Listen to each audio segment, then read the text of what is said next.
नमस्कार दोस्तों, प्रेरणा coaching classes में आपका स्वागत है। मैं सुरेंद्र कुमार इंदलिया आपको विज्ञान विषय के बारे में अध्ययन करवाऊंगा, विज्ञान विषय पढ़ाऊंगा। तो इसी कड़ी में हम आज चर्चा करेंगे हृदय की संरचना व उनकी कार्यविधि। हृदय की संरचना और उनकी कार्यविधि के बारे में हम डिटेल से जो है चर्चा करेंगे।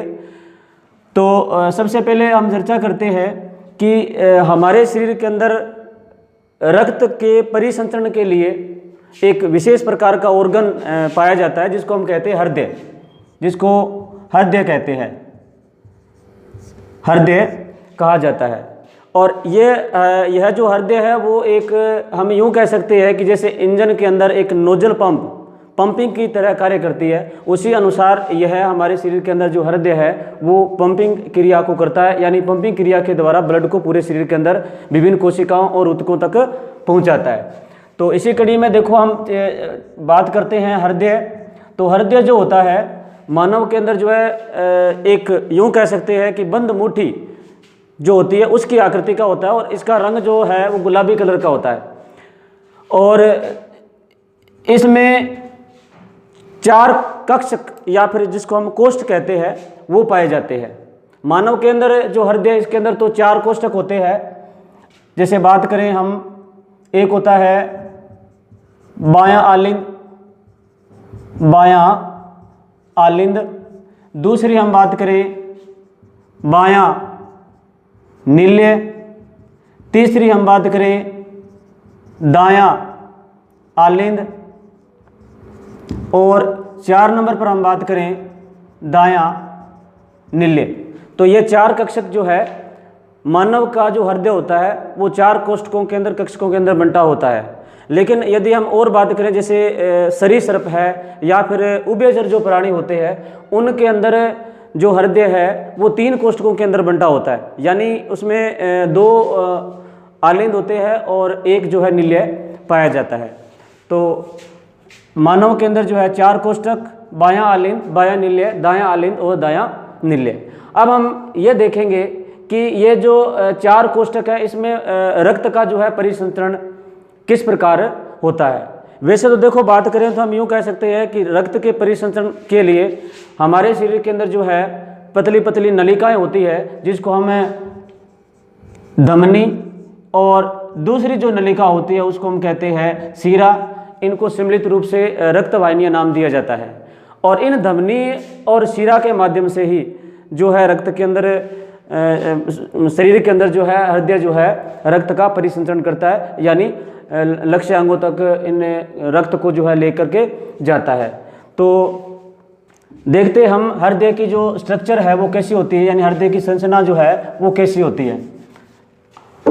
तो इस तरीके से ये देखो, ये जो चित्र मैं आपको बता रहा हूँ इसको आपने वैसे देखा भी होगा कि हम जो है ज़्यादातर हृदय को जो है वैसे दिल बोल देते हैं। तो इस दिल जैसी संरचना आपको बताने जा रहा हूँ।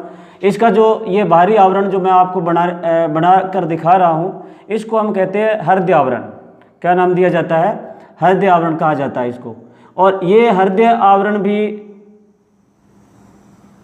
2 स्तरों का बना हुआ होता है। इसका ये जो बाहरी भाग होता है इसको कहते हैं पेराइटल पेरिटोनियम, इसको पेराइटल पेरिटोनियम नाम दिया जाता है। और इसके आंतरिक स्तर की बात करें तो इसको हम कहते हैं विसरल पेरिटोनियम, विसरल पेरिटोनियम कहते हैं। और इनके बीच में एक द्रव भरा होता है जिसको हम कहते हैं कार्डियल द्रव, पेरिकार्डियल द्रव, जिसको हम पेरिकार्डियल द्रव कहते हैं। और ये द्रव जो है इसको हम यूँ कह सकते हैं कि बाहरी आघात से इसको सुरक्षा प्रदान करता है। इसके अलावा इसके जो 4 कोष्ठक आपको बताए, जो ऊपरी संरचना में इस प्रकार देखिए, ये ऊपर वाले जो संरचना बनाने जा रहा हूँ ये है ऊपरी जो भाग में आलिंद होते हैं, और इसके जस्ट नीचे ये जो संरचना बन रही है इसको हम कहते हैं नील्य।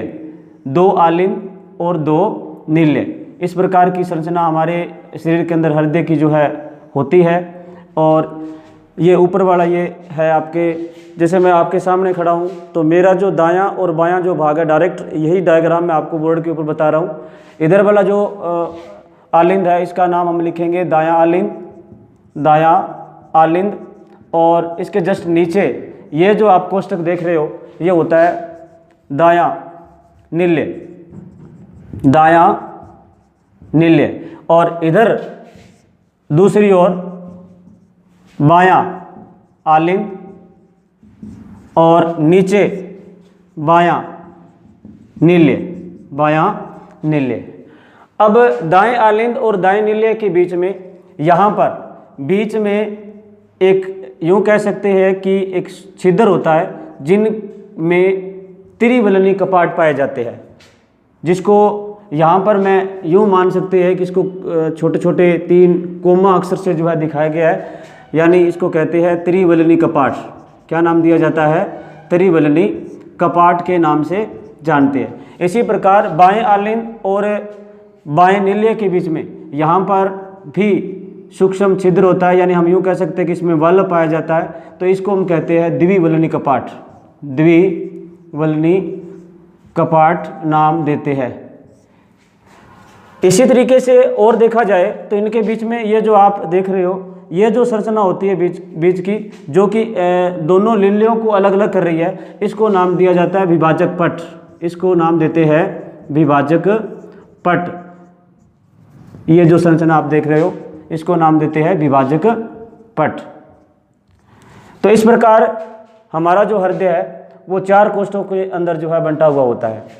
अब हमारा जो दायां आलिंद है इसमें पूरे शरीर का जो अशुद्ध रक्त होता है, ये ऊपर आप संरचना देखिए, यहाँ पर ऊपरी भाग में इसमें एक बड़ी, जिसको हम महाशिरा कहते हैं, बड़ी महाशिरा, इस महाशिरा में छोटी छोटी पतली पतली शिराएं जो है वो आकर के अशुद्ध रक्त को लेके आती है। कौन सा रक्त?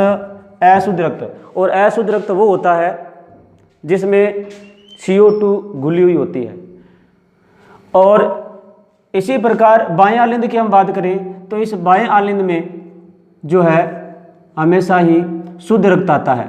कौन सा रक्त आता है? शुद्ध रक्त। तो 2 बात आप ध्यान में रखेंगे कि दायां आलिंद और जो दायां निल्य है इसमें तो हमेशा ही बहता है अशुद्ध रक्त, और बायां आलिंद और बायां जो निल्य है इसमें हमेशा ही बहता है शुद्ध रक्त। अब देखो शरीर के विभिन्न भागों से इस महाशिरा द्वारा यहाँ पर जो है दाएं आलिंद के अंदर खून जो है भर चुका है, और ये जो पूरा दायां आलिंद जब भर जाता है तो हम यूँ कह सकते हैं कि ये फूल जाता है, और जब तक ये पूरा नहीं भर जाता तब तक ये जो द्विवलनी कपाट है वो नहीं खुलते। जैसे ये दायां आलिंद पूरा रक्त से भर जाएगा तो स्वतः ये द्विवलनी कपाट जो खुल जाएंगे, और यहाँ से जो रक्त है वो अशुद्ध रक्त जो है वो दाएं निल्य में आ जाता है। अब हमेशा याद रखना, हृदय से बाहर रक्त को ले जाने वाली जो नलिकाएं होती है उसको हम ध्वनि नाम देते हैं।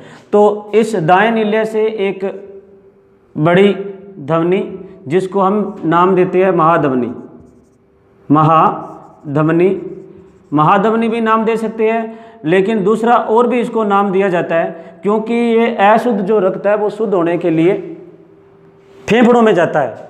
ठीक है, तो यानी इसका संबंध एक तो दाएं निल्य से होगा, और दूसरा हम यूँ कह सकते हैं कि यहाँ पर जैसे मैं नाम लिख रहा हूँ भाई यहाँ पर फेफड़ों में जा रहा है, तो इस दाएं निल्य और फेफड़ों के बीच में यह जो ध्वनि है इसको फुफ्फुसीय ध्वनि भी नाम दिया जाता है। इसका दूसरा नाम क्या लिख सकते हैं? फुफ्फुसीय ध्वनि, या फिर इसका एक नाम और भी है जिसको हम पल्मोनरी ध्वनि भी कहते हैं। क्या कहते हैं? पल्मोनरी ध्वनि भी नाम दिया जाता है। एक हमेशा आप ध्यान में रखेंगे कि दायां जो निल्य है और ये फेफड़े के साथ जो जुड़ी हुई ध्वनि है इनके बीच में हमेशा ही अशुद्ध रक्त बहता है, लेकिन इन पल्मोनरी ध्वनि को छोड़ करके बाकी जितनी भी ध्वनियाँ होती हैं उन सभी में शुद्ध रक्त बहता है। तो यानी जो अशुद्ध रक्त है वो शुद्ध होने के लिए कहाँ आता है, फेफड़ों में आया। फेफड़ों में आया तो यहाँ पर खून के अंदर क्या घुली हुई थी, CO2, और इस CO2 को कहाँ छोड़ दिया जाता है, इस फेफड़ों के अंदर छोड़ दिया जाता है। और कुपिकाओं के माध्यम से, क्योंकि हम बात करें फेफड़ों की, तो फेफड़ों की जो छोटी इकाई होती है उसमें कुपिकाएँ होती है, और कुपिकाएँ ये CO2 को समय समय पर श्वसन क्रिया द्वारा जो है हम बाहर निकालते रहता है, मानव जो बाहर निकालता रहता है। और खून में क्या मिल जाता है, रक्त के साथ O2 जुड़ जाती है। यानी कहने का मतलब हम यूँ कह सकते हैं कि O2 जो है वो रक्त के साथ मिल गई है, तो अब रक्त कैसा हो गया, शुद्ध रक्त हो जाता है। कैसा रक्त, शुद्ध रक्त बन गया। कैसा रक्त बन गया, अब शुद्ध रक्त। अब इस शुद्ध रक्त को एक बार फिर मानव के हृदय में दोबारा लाया जाता है। इसके लिए फिर जो है फेफड़ों से एक पतली, यानी जिसको हम महाशिरा कहते हैं, या फिर इसको दूसरा नाम फुफ्फुसीय शिरा भी नाम दिया जाता है, क्योंकि फेफड़ों से शुद्ध रक्त जो है वापस दोबारा बाएं आलिंद में आ रहा है। तो मैं यहाँ पर नाम लिख रहा हूँ फुफ्फुसीय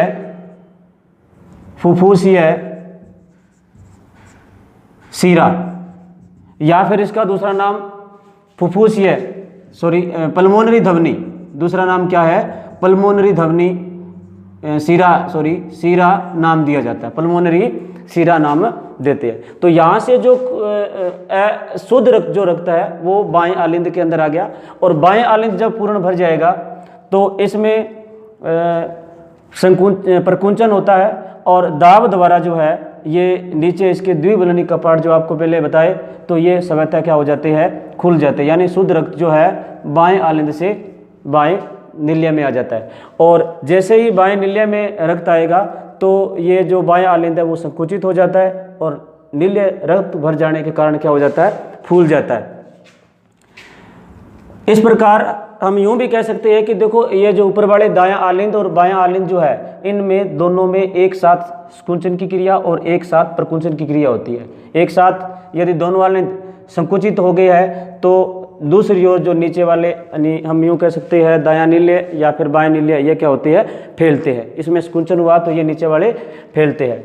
इसी प्रकार अब जैसे ये भर गया है निल्य, तो निल्य भर जाने के बाद में यानी यहाँ रक्त आया शुद्ध रक्त, और शुद्ध रक्त जो है वो धमनी महाधमनी द्वारा शरीर के विभिन्न भागों में पहुँच जाता है। तो हम ऐसे कह सकते हैं कि मानव के अंदर, मनुष्य के अंदर जो है हृदय के अंदर 2 बार रक्त गुजरता है। एक तो दायां आलिंद और दाएं निल्य से होते हुए शुद्ध होने के लिए कहा जाता है फेफड़ों में। दूसरा, यहाँ रक्त शुद्ध हो गया है तो शुद्ध जो रक्त है वो वापस फुफ्फुसीय शिरा या फिर जिसको हम पल्मोनरी शिरा कहते हैं, इसके माध्यम से कहाँ आता है, बाएं आलिंद में, और उसके बाद में बाएं निल्य में जाता है। और बाएं निल्य में संकुचन होने से यहाँ पर दबाव पड़ता है, और इस दबाव से जो है, यानी यूँ कह सकते हैं कि पंपिंग क्रिया जो होती है, तो इसके माध्यम से महाधमनी द्वारा शरीर के विभिन्न भागों तक जो है इसको पहुँचा दिया जाता है। तो हम यूँ कह सकते हैं कि रक्त जो है मानव हृदय में कितनी बार गुजरता है, 2 बार।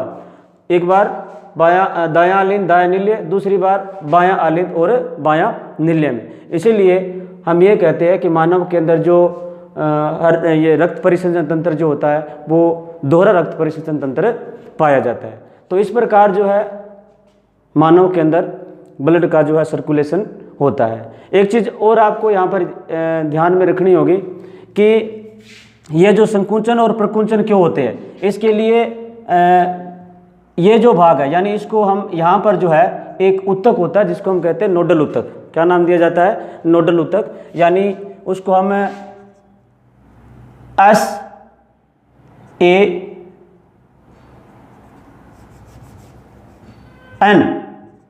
SAN यानी सीनु